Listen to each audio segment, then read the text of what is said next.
नमस्कार दोस्तों, आरबीवीपी online classes में आपका स्वागत है। इससे पिछले वीडियो में हमने आपको अपवर्तन की परिभाषा, अपवर्तन के नियम और अपवर्तनांक के संबंध में बताया था और ये बताया था कि निरपेक्ष अपवर्तनांक जिन माध्यमों के लिए अधिक होता है वो प्रकाशीय सघन होते हैं और जिनके लिए निरपेक्ष अपवर्तनांक कम होता है वो प्रकाशीय विरल होते हैं। ठीक है ना। तो यहाँ मैं ये बता दूं बेटा कि जो अपवर्तनांक है उसकी निर्भरता क्या है, अपवर्तनांक किन किन कारकों पर निर्भर करता है। तो आप हेडिंग डाल देंगे अपवर्तनांक की निर्भरता और उसमें पहला पॉइंट लिखेंगे। तो पहला पॉइंट आता है बेटा कि अपवर्तनांक है वो पदार्थ की प्रकृति पर निर्भर करता है, यानी अलग अलग प्रकृति वाले पदार्थों के लिए अपवर्तनांक का मान अलग अलग होता है। ठीक, पहला पॉइंट। दूसरा पॉइंट आता है वो ये आता है कि जो अपवर्तनांक है वो प्रयुक्त पदार्थ, जो पदार्थ है उसमें जो प्रयुक्त प्रकाश है उसकी तरंगदैर्घ्य पर निर्भर करता है। तो अब पहला पॉइंट मैंने बोला वो तो आपके समझ में आ गया कि अलग अलग प्रकृति के लिए अलग अलग होगा। हमारे समझ में ये नहीं आ रहा है सर, जो अभी आपने बोल दिया, क्या बोल दिया कि जो अपवर्तनांक है वो प्रयुक्त प्रकाश की तरंगदैर्घ्य पर भी निर्भर करता है। अभी समझ में आता है। देखो बेटा, कॉची का नियम है, कॉची नामक वैज्ञानिक ने एक नियम दिया, यहां पढ़ा देते हैं, आगे तक काम आएगा बेटा, आप पूरे चैप्टर में ये काम आएगा। और जहां प्रकीर्णन पढ़ाएंगे या विक्षेपण पढ़ाएंगे वहां भी काम आएगा। तो कॉची का नियम क्या है, ये म्यू, म्यू मैंने अपवर्तनांक ले लिया, एन लिख दें या म्यू, एन या म्यू, a प्लस बी बटे लैम्डा स्क्वायर प्लस सी बटे लैम्डा पावर 4। यानी कॉची के नियम के अनुसार किसी भी पदार्थ का अपवर्तनांक प्रयुक्त प्रकाश की तरंगदैर्घ्य पर निम्न प्रकार निर्भर करता है। यानी अगर प्रयुक्त प्रकाश की तरंगदैर्घ्य लैम्डा है तो उस पदार्थ का अपवर्तनांक म्यू बराबर a प्लस बी बटे लैम्डा स्क्वायर प्लस सी बटे लैम्डा पावर 4 होता है। यहाँ लैम्डा प्रयुक्त प्रकाश की तरंगदैर्घ्य है और ए बी सी उस माध्यम के लिए नियतांक हैं। ठीक है ना। अब आपको ये दिख रहा है कि जिनके लिए प्रयुक्त तरंगदैर्घ्य की वैल्यू कम होगी उनके लिए अपवर्तनांक का मान होगा वो ज़्यादा होगा। ठीक, शुरुआत चैप्टर की थी, वहाँ मैंने आपको पढ़ाया था कि जो दृश्य प्रकाश है उसकी तरंगदैर्घ्य होती है 3900 एंगस्ट्रॉम से लेकर के 7800 एंगस्ट्रॉम तक। ये मैंने आपको उस दिन भी बताया था। और बेटा मैंने बताया था कि जो नेक्ड आई है वो दृश्य प्रकाश में 7 रंगों का विभेदन कर पाती हैं और वो रंग कौन से हैं, ये ग्रीन है बेटा, GYOR, ये violet, indigo, blue, green, yellow, orange, red. ठीक है ना। तो आपको यहाँ से इतना तो दिख रहा है कि ये 39 एंगस्ट्रॉम तरंगदैर्घ्य है, ये वायलेट की है, और 78 एंगस्ट्रॉम है ये बेटा रेड की है। बाकी सभी रंगों की तरंगदैर्घ्य इनके बीच में लाई करती हैं। अगर हम इस नियम के अनुसार आपको बताएंगे तो आप ऐसा जरूर देखेंगे कि एक ही पदार्थ का अपवर्तनांक बैंगनी रंग के लिए तो होगा अधिक और लाल रंग के लिए होगा कम। तो आपको यहाँ से अगर ये नियम आपने सीख लिया तो आपको ये पता चल जाएगा कि ये पता चल जाएगा कि जो पदार्थ का अपवर्तनांक है वो प्रयुक्त प्रकाश की तरंगदैर्घ्य पर भी निर्भर करता है। तो 2 पॉइंट हो गए आपके, एक तो प्रकृति पर निर्भर करता है, दूसरा प्रयुक्त प्रकाश की तरंगदैर्घ्य पर, तीसरा इस बात पर भी निर्भर करता है कि जिस माध्यम का अपवर्तनांक देखना है उसके चारों ओर कौन सा माध्यम उपस्थित है। ठीक है ना। अगर निर्वात उपस्थित है तो वो तो उसका निरपेक्ष अपवर्तनांक होगा। अब मान के चलो कांच का गुटका और कहीं जल में रखा हुआ है, तो जब कांच का गुटका हवा में रखा होगा तो अपवर्तनांक अलग होगा और जब कांच का गुटका जल में रखा होगा तो अपवर्तनांक अलग होगा। क्यों अलग होगा, क्योंकि आपने पढ़ा है ना 1n2 = n2/n1। जब कांच का गुटका हवा में रखा हुआ है तो आप इसको लिखेंगे ANG, तो यहाँ लिखेंगे बेटा NG/Na। ठीक, और जब कांच का गुटका जल में रखा होगा तो बेटा क्या लिखेंगे, जल के सापेक्ष कांच का अपवर्तनांक, तो ये लिखा जाएगा Ng/Nw। अब आपको ये देख रहा है, ये दिखाई दे रहा है यहाँ से कि Na मानी हवा का अपवर्तनांक अलग होता है और जल का अपवर्तनांक अलग होता है। तो ये दिख रहा है ना, कांच तो वही है, एक कांच का गुटका हमने हवा में रख दिया जब उसका अपवर्तनांक अलग होगा, और दूसरा कांच का गुटका जब हमने जल में रख दिया तो उसका अपवर्तनांक हमको अलग मिलेगा। तो तीसरा पॉइंट ये हो गया कि जो अपवर्तनांक है वो इस बात पर भी निर्भर करता है कि उस पदार्थ के चारों ओर अन्य कौन सा पदार्थ उपस्थित है। ठीक, लास्ट पॉइंट है चौथा, जो अपवर्तनांक है वो ताप पर भी निर्भर करता है। अपवर्तनांक किस पर निर्भर करता है बेटा? ताप पर। देखो मैं अभी आपको पूर्ण आंतरिक परावर्तन पढ़ाऊंगा, उसमें एक मृग मरीचिका की घटना पढ़ाऊंगा, वहाँ इसका उपयोग होगा, इसलिए मैं इसको यहाँ बता देता हूँ। अगर एयर का टेम्परेचर बढ़ता है, ठीक है ना, एयर का टेम्परेचर बढ़ता है तो बेटा उसका अपवर्तनांक कम हो जाता है, यानी हवा का ताप बढ़ाने पर उसका अपवर्तनांक कम होता है। ठीक है ना। अब आपके मन में प्रश्न आ रहा होता सर हवा तो कुछ अलग होती है और आप उसका टेम्परेचर बढ़ा रहे हैं। मैं भी जानता हूँ, मुझे मालूम है ये बात, ठीक है ना। हवा में ऊष्मा की मात्रा बढ़ने का मतलब है उसका टेम्परेचर बढ़ गया। फिर जब हवा ठंडी और गर्म नहीं होती तो सर्दियों में ठंडी हो जाती है और गर्मियों में गर्म हो जाती है। क्यों हो जाती है? फिर बताओ ना, इन चीज़ों के प्रश्न का उत्तर कौन देगा? फिर आप ही तो देंगे। समझ रहे हैं ना, जब भी हवा में ऊष्मा की मात्रा बढ़ती है तो उसका जो अपवर्तनांक है वो कम हो जाता है। तो आपने ये देख लिया, चारों पॉइंट आपने यहाँ से पढ़ लिए। अपवर्तनांक पदार्थ की प्रकृति पर निर्भर करता है, दूसरा प्रयुक्त प्रकाश की तरंगदैर्घ्य पर निर्भर करता है, तीसरा उस पदार्थ के चारों ओर उपस्थित अन्य पदार्थ की उपस्थिति पर निर्भर करता है, चौथा है वो ताप पर निर्भर करता है। इतनी सी बात आपके समझ में आ रही होगी, ठीक है ना। ओके, मैं बेटा अब आपको पढ़ा दूं उत्क्रमणीयता का सिद्धांत। उत्क्रमणीयता का सिद्धांत यानी प्रिंसिपल ऑफ रिवर्सिबिलिटी।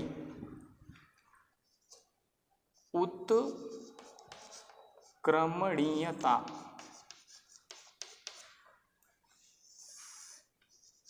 का सिद्धांत,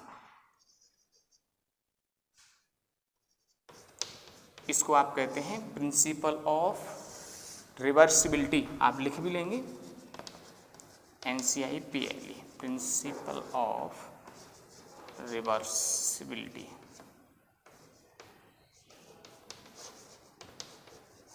इस चीज़ को आप लिख देंगे यहाँ पर। ये क्या है, इस बात को सुन लेंगे कि देखो जो हम माध्यम ले रहे हैं वो समांगी और पारदर्शी हैं, ये तो सब है, ठीक है ना। हर बार लिखने की जरूरत नहीं है, और ये जो कॉपी चेक करते हैं एग्जामिनर उनको भी पता रहता है कि ठीक है, जो सघन माध्यम या विरल माध्यम पढ़ रहे हैं वो समांगी पारदर्शी ही पढ़ रहे होंगे, ठीक है ना। तो फिर भी आप चाहें तो मैं बोल के आपको बता देता हूँ। समांगी एवं पारदर्शी विभिन्न माध्यमों में अपवर्तित होती हुई प्रकाश की किरण जब अंतिम माध्यम में उपस्थित अवरोधक पर लंबवत आपतित होती है तो वह प्रकाश की किरण अपने मार्ग पर वापस लौट आती है, ठीक है ना। यानी उत्क्रमणीयता का सिद्धांत क्या है, उसमें क्या लिखेंगे अपन? इस सिद्धांत के अनुसार विभिन्न समांगी पारदर्शी माध्यमों में अपवर्तित होती हुई प्रकाश की किरण जब अंतिम माध्यम में उपस्थित अवरोधक पर लंबवत आपतित होती है तो वह प्रकाश की किरण अपने मार्ग पर वापस लौट आती है, ठीक है ना। इतनी परिभाषा आपको इसमें लिखनी है। अब कैसे लौटती है तो मैं आपको डायग्राम बता देता हूँ। देखो बेटा, मैंने माध्यम आप एक ले लो, दो ले लो, तीन ले लीजिए, लेकिन मैं यहाँ जो डायग्राम बना रहा हूँ वो दो माध्यमों से ही पढ़ा देता हूँ, ठीक है ना। मैं मानूंगा कि एयर से गिलास में जा रही है,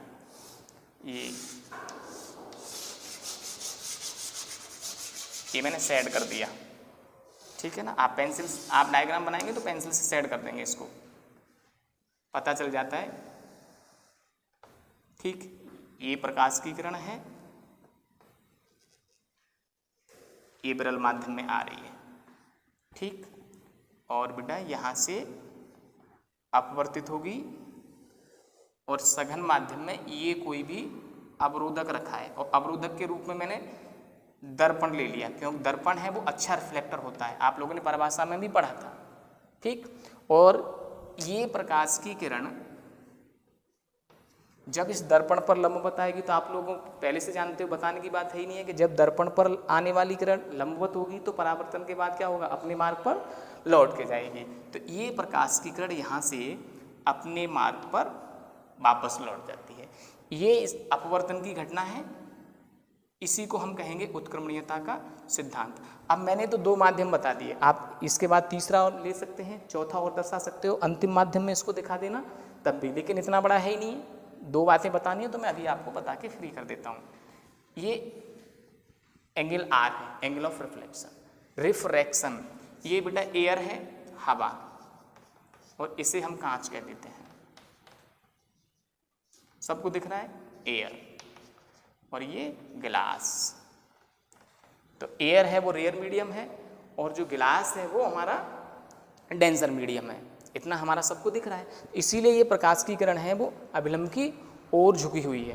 कहाँ झुकी है बेटा, अभिलंब की ओर, अन्यथा क्या होता, सघन से विरल में जाती तो अभिलंब से दूर भाग जाती। आप इसको एम कह सकते हो, कोई दिक्कत नहीं है। अब आप भाषा लिखना चाहो तो यहाँ पे लिख सकते हो, माना एक प्रकाश की किरण चित्र में दर्शाए गए अनुसार हवा से कांच में अपवर्तित हो रही है, जो कांच में उपस्थित दर्पण पर अभिलंबत टकराती है और अपने मार्ग पर वापस लौट आती है। ठीक, तो चित्र से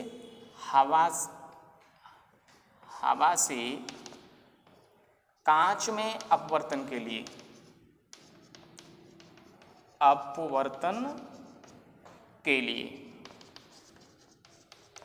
स्नेल के नियम से,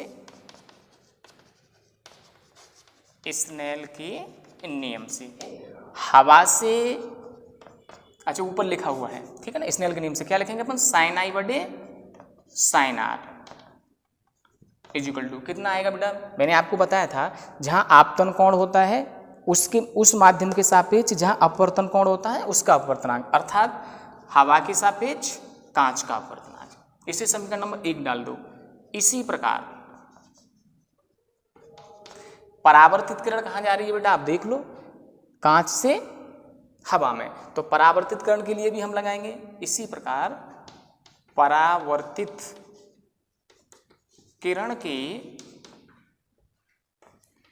अपवर्तन के लिए स्नेल के नियम से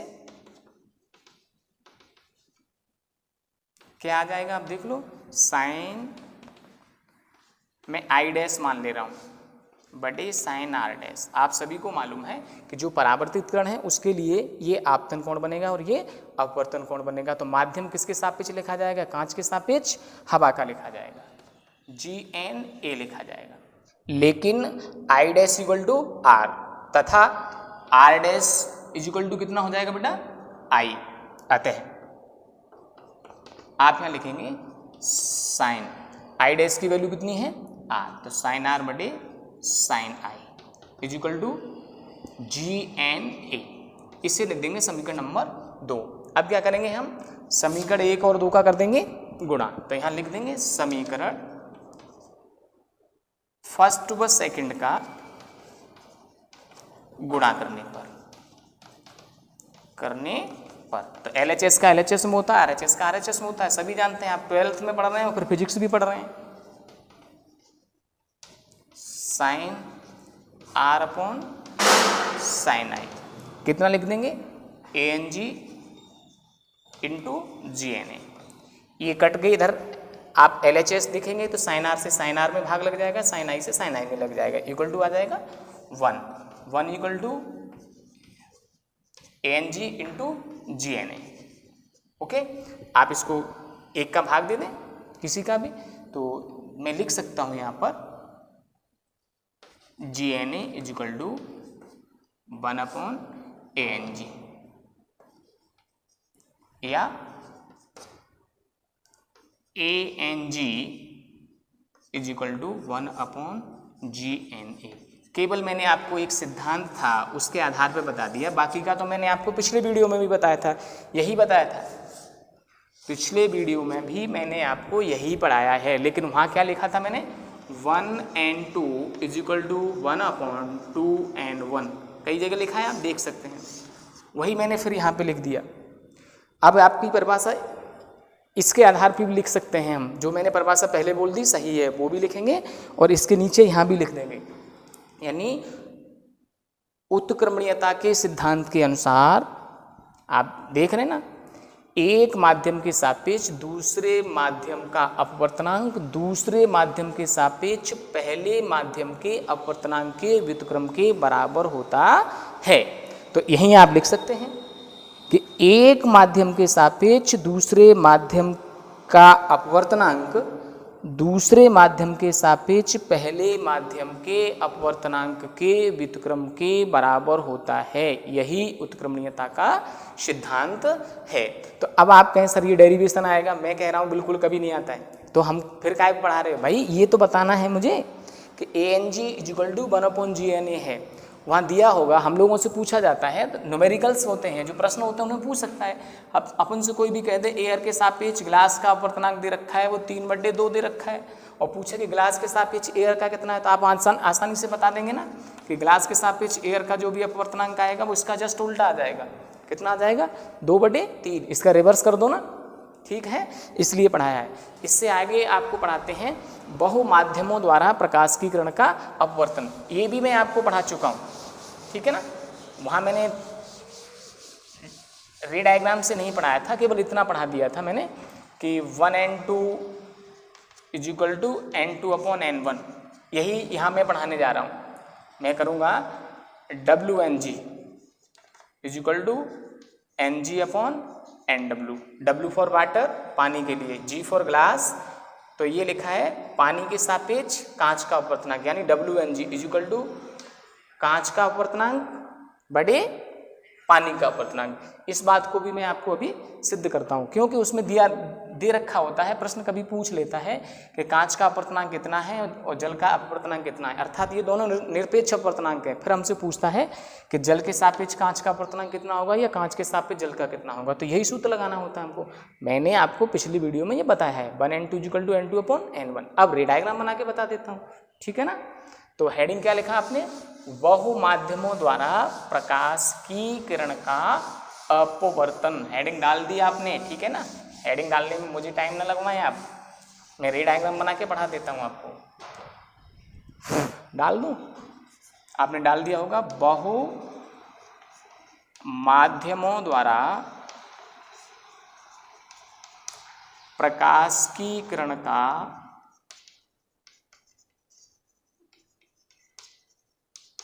अपवर्तन।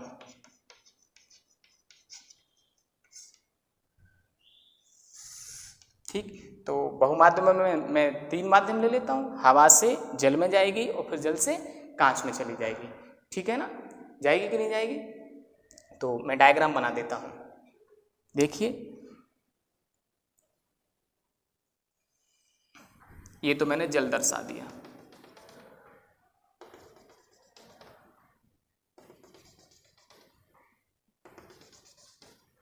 चित्र बना देंगे आप। ये हो गया बेटा जल, ये इधर हवा, इधर हो गया जल, और नीचे यहाँ पर मैंने दिखा दिया ये बेटा गिलास, कांच हो जाएगा।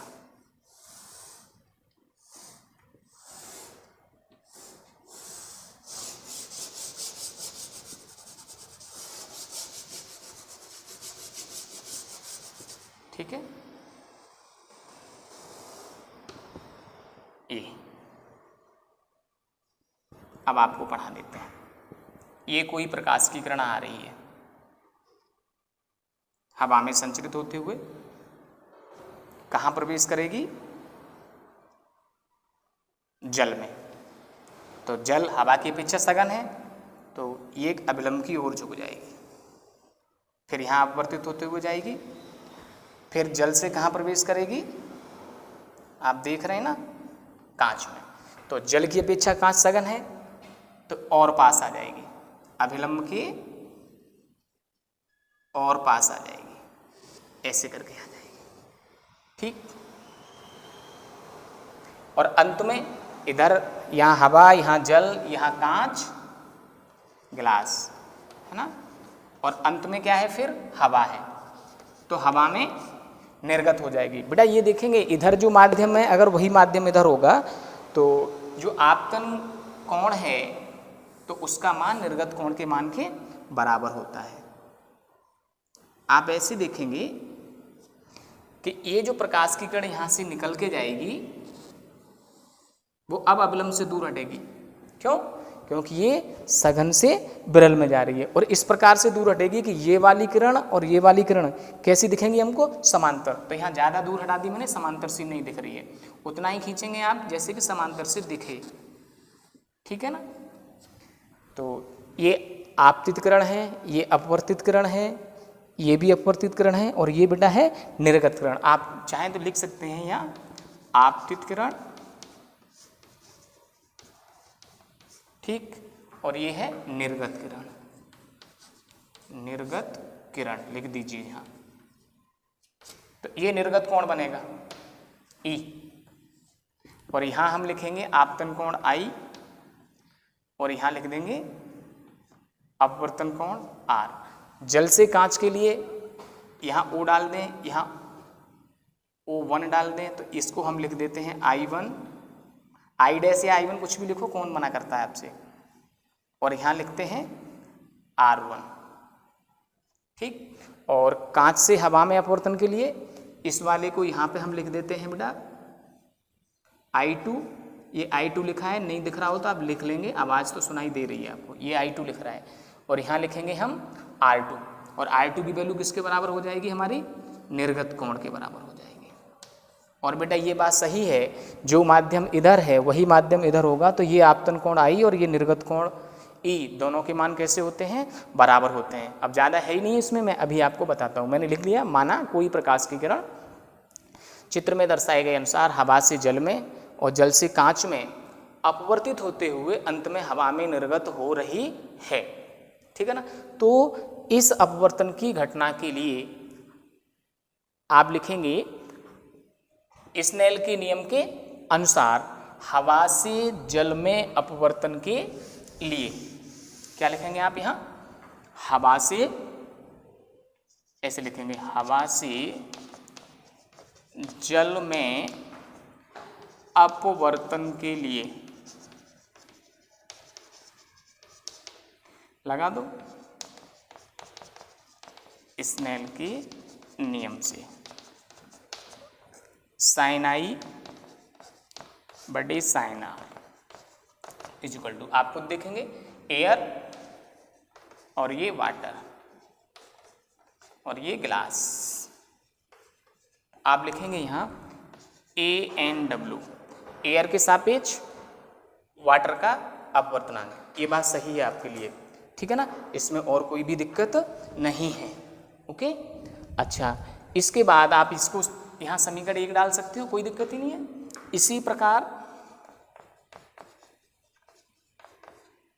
क्या आएगा बेटा? जल से कांच में अपवर्तन के लिए, जल से कांच में अपवर्तन के लिए देखिए क्या लिखा हुआ है, साइन I1 बटे साइन R1 इजिकल टू जल के सापेक्ष कांच का अपवर्तनांक WNG। लेकिन आप यहाँ जानते हो बेटा I1 की वैल्यू किसके बराबर होगी? R के बराबर होगी, क्योंकि ये दोनों समांतर, ये अभिलंब है, वो समांतर होंगे, उनकी एक तिर्यक रेखा काट रही है, एकांतर कोण बराबर होते हैं। ठीक, आप जानते हैं 9th क्लास में आपने पढ़ा हुआ है। तो इस I1 की जो वैल्यू है मैं R लिख सकता हूँ, लेकिन अब कितना आएगा बेटा यहाँ पे? I1 इजिकल टू R आते हैं साइन R बटे sine R1 equal to WNG। फिर अंत में कांच से हवा में अपवर्तन के लिए, तो आप इधर लिखें, यहाँ इसे मिटा देता हूँ, थोड़ा देख लेना। अंत में कांच से हवा में अपवर्तन के लिए कितना आ जाएगा बेटा, साइन ये I2 अपॉन साइन R2। ठीक, अभी लिख दूंगा मैं R2 की वैल्यू E, और E किसके बराबर होगा, I के बराबर होगा। क्या लिखा जाएगा बेटा, मैंने बताया ना, कांच के सापेक्ष हवा का अपवर्तनांक। लेकिन आप लिखेंगे I2 की वैल्यू किसके बराबर होगी, R1 के,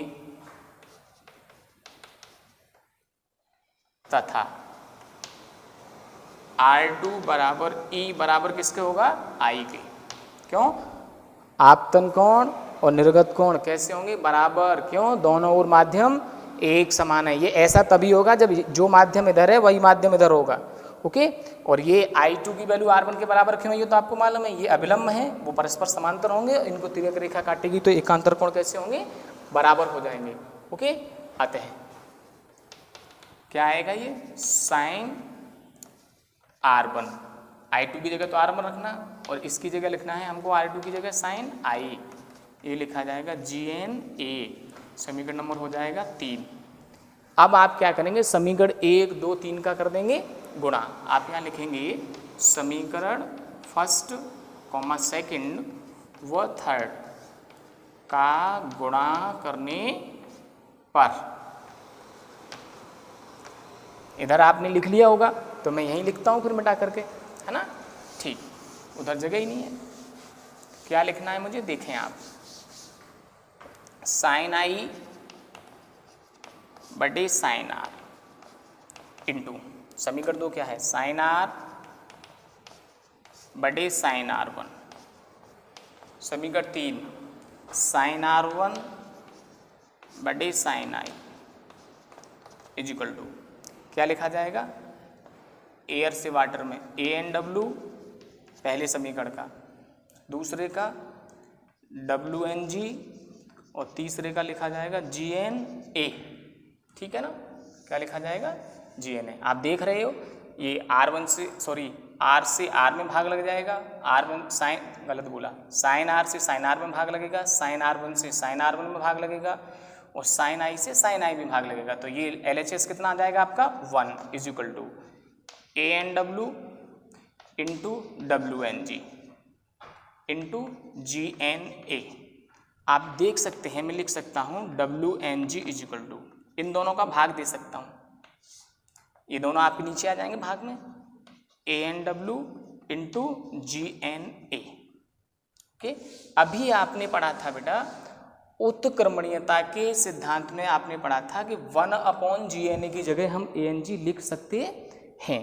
तो कितना लिखेंगे, WNG इजिकल टू, आपका जो 1/GNA लिखा हुआ है इसकी जगह हम क्या लिख सकते हैं, ANG। तो ये आ जाएगा ANG upon ANW।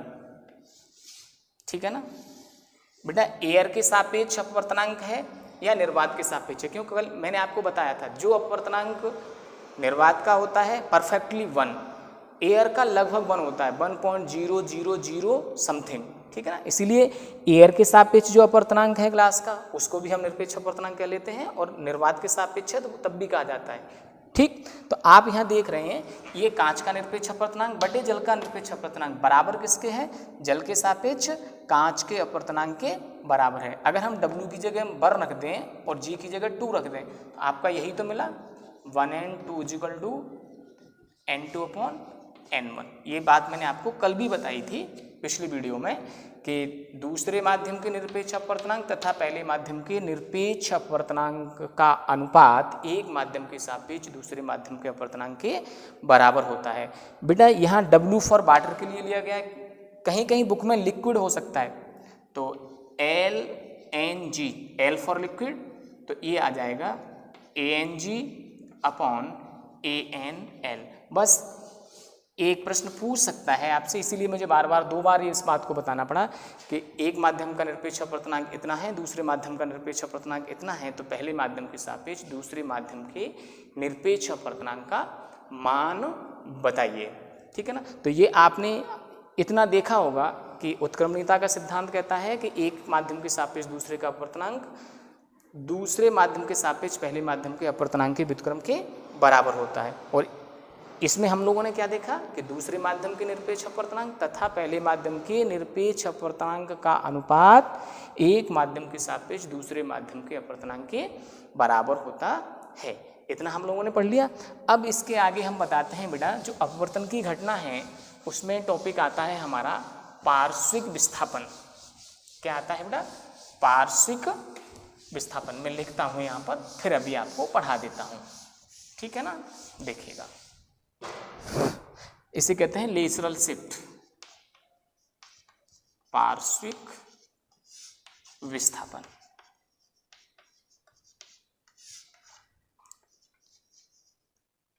Lateral shift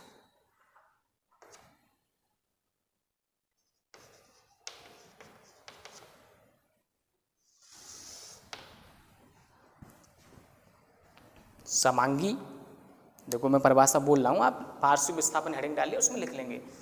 समांगी पारदर्शी पदार्थ के बने हुए गुटके के समांतर पृष्ठों द्वारा प्रकाश के अपवर्तन की घटना में आपतित किरण तथा निर्गत किरण के बीच की लंबवत दूरी पार्श्विक विस्थापन कहलाती है। इसे स्मॉल डी द्वारा प्रदर्शित करते हैं। इसका मात्रक मीटर होता है। प्रयोगों में इसे सेंटीमीटर में व्यक्त करते हैं।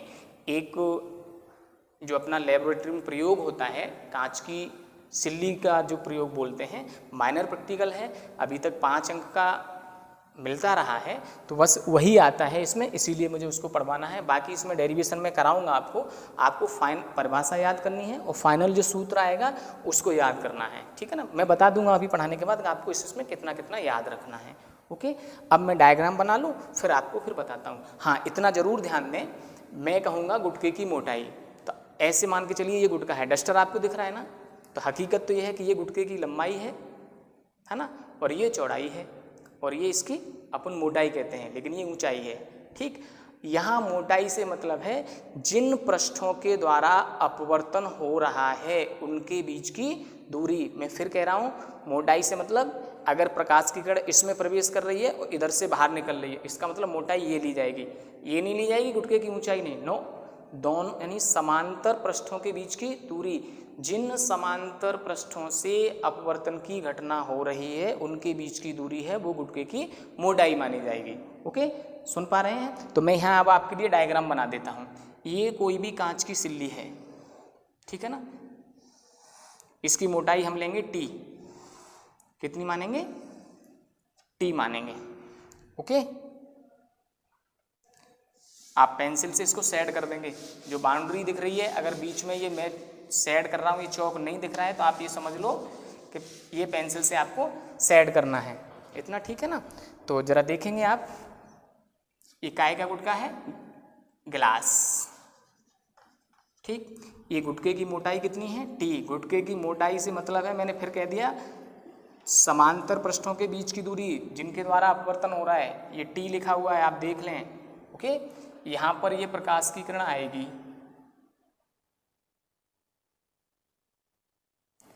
अगर गुटका नहीं होता तो ये अपने मार्ग पर सीधी चली जाती है,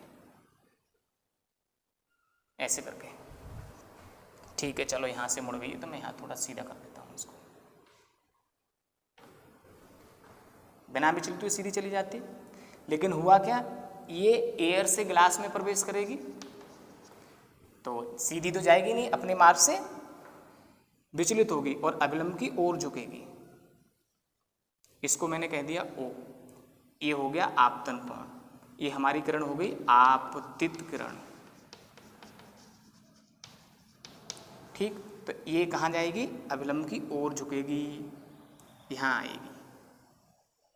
कन्फर्म है, क्यों? विरल से सघन माध्यम में आ रही है, ये आपको पता है, मुझे दोबारा से बताने की जरूरत ही नहीं है। ये अभिलंब मैंने OM मान लिया।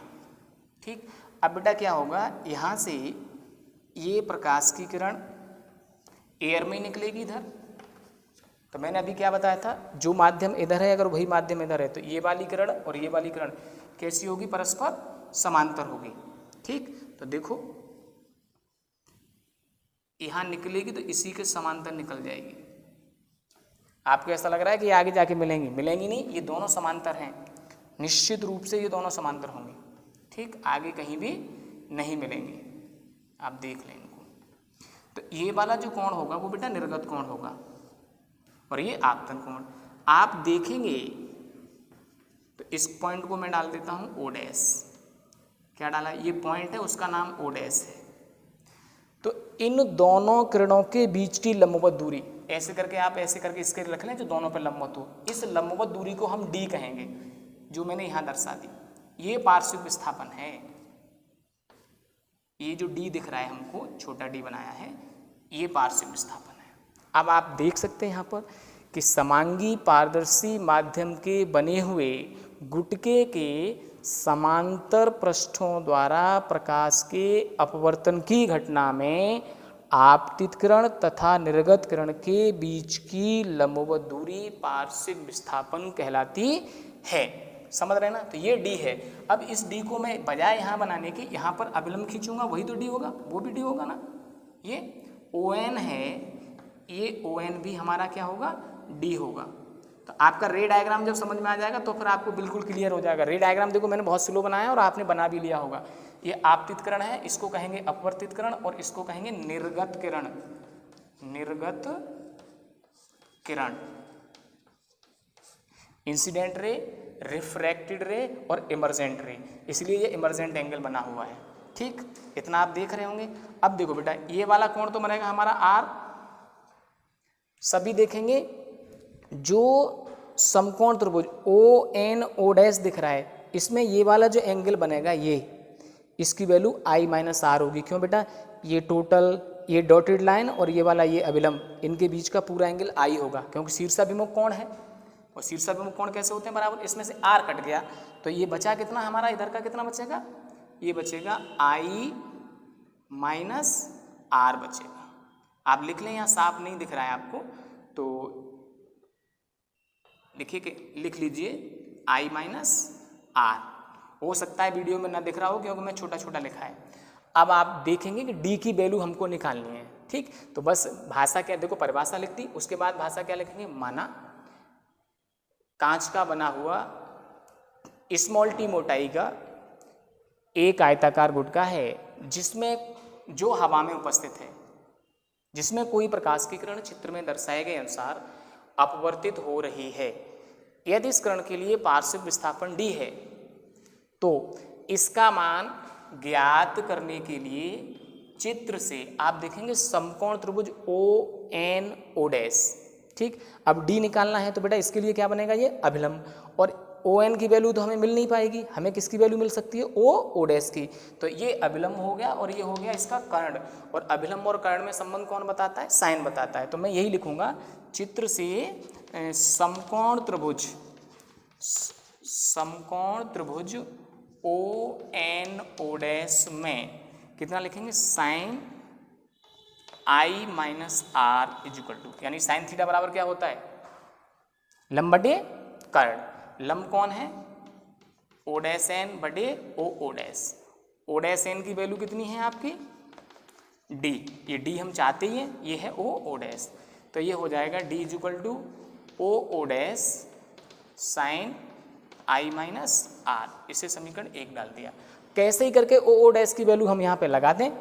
अच्छा, ओ डैश की वैल्यू हमको कहाँ से मिल सकती है, आप देख सकते हैं, ये जो त्रिभुज दिख रहा है समकोण त्रिभुज ओ एम ओ डैश, इसमें मिल जाएगी। क्योंकि ये टी गुटके की मोटाई है, हम आराम से स्केल से नाप लेंगे, 4.5 सेंटीमीटर का है कि 5 सेंटीमीटर का है कि 5.5 सेंटीमीटर का, इसको हम निकाल लेंगे। तो अब हम क्या कर सकते हैं, अच्छा अपवर्तन कोण भी हम नाप लेंगे।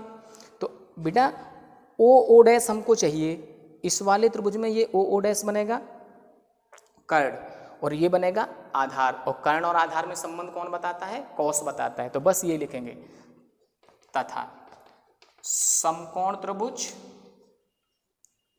ओ एम ओ डैश में कॉस आर इजिकल टू कौन आएगा बेटा, कॉस आर बराबर यानी आधार बटे कर्ण। तो आधार कितना है ओ एम, कर्ण कितना है ओ डैश। तो ये आ जाएगा O dash equal to O M बटे कॉस आर। ओ एन की वैल्यू कितनी है, यानी गुटके की मोटाई टी, तो यहाँ लिखेंगे O O dash is equal to T upon cos R. O O dash का मान समीकरण एक में रखने पर, तो आप यहाँ लिखेंगे ओ ओ डैश का मान समीकरण एक में रखने पर कितना आ जाएगा, d is equal to T upon cos R sine I minus R. ये पार्श्विक विस्थापन के लिए सूत्र मिलता है। तो अभी मैंने पार्श्विक विस्थापन में जितना भी आपको पढ़ाया उसमें एक तो आपको परिभाषा आनी चाहिए, किरणारेख खींचना आना चाहिए और ये सूत्र आना चाहिए। ये बीच का मैटर नहीं आता तो कोई समस्या नहीं है, आप निश्चित मानें ये जरूर आना चाहिए सूत्र। और इससे आगे जो मैं आपको पढ़ाऊँगा कि ये डी का मान है वो किन किन बातों पर निर्भर करता है, तो इस सूत्र का आगे एक्सप्रेशन करेंगे जब हम आगे आपको कल के वीडियो में बताएंगे। यहाँ तक अगर कोई समस्या हो, कोई भी बात समझ में नहीं आ रही हो तो आप कमेंट बॉक्स में नीचे कमेंट कर सकते हैं। बाकी का जो मैंने अभी आपको बोला है कि डी की वैल्यू किन किन पर निर्भर करती है, यानी कब कब बढ़ती है, आपतन कोण बढ़ता है तो बढ़ती है, गुटके की मोटाई बढ़ती है तो बढ़ती है, गुटके का अपवर्तनांक बढ़ता है तो बढ़ती है। तो यहाँ दो बातें तो आपको दिख रही हैं लेकिन अपवर्तनांक नहीं दिख रहा है, तो इसका मैं आगे एक्सप्रेशन करूँगा जब आपको मैं अगले वीडियो में बता देंगे। यहाँ तक जो भी समझ में नहीं आया हो तो आप नीचे कमेंट बॉक्स में कमेंट करें, वीडियो को देखें, लाइक करें। इसी के साथ धन्यवाद।